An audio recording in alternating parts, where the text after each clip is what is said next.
Archie, you know that youngest girl of mine? Yeah, Tracy the 5-year-old. She'll be 5 come February.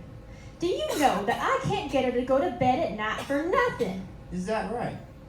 She'll just sit up half the night. You gotta tell her bedtime stories. I've tried every one I've ever heard. Yeah, well, you're telling the same old stories, just like we used to enjoy. You can't do that. You gotta take these same stories and tell them backwards, or you can't get the kids' attention. Like, for example, instead of Cinderella, you say Rindercella. I'll tell you what I'll do.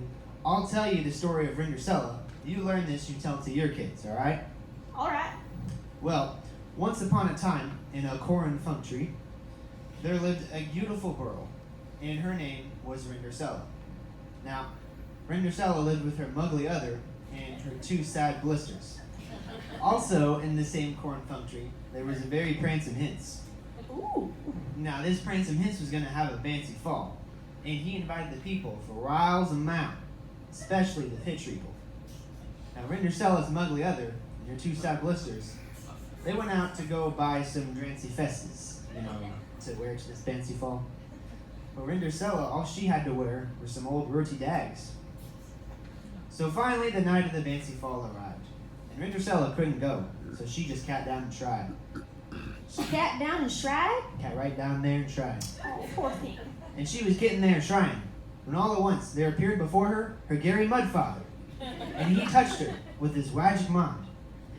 And there appeared before her a keg boach in Hicks white sources, to take her to the fancy fall. But he said, "Now, Rindercella, you be sure and be home before midnight, or I'll burn you into a tumpkin."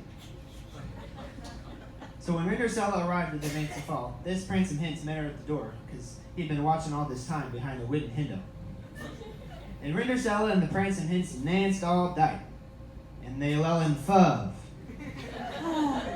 And all at once the mid-clock struck night, and Rindercella staced down the rares, and just as she beached the bottom, she slopped her dripper.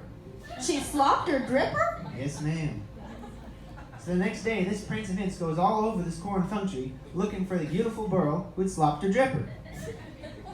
Finally, he gets to Rindercella's house. Well, he tried it on Rindercella's muggly other, and it fitted it.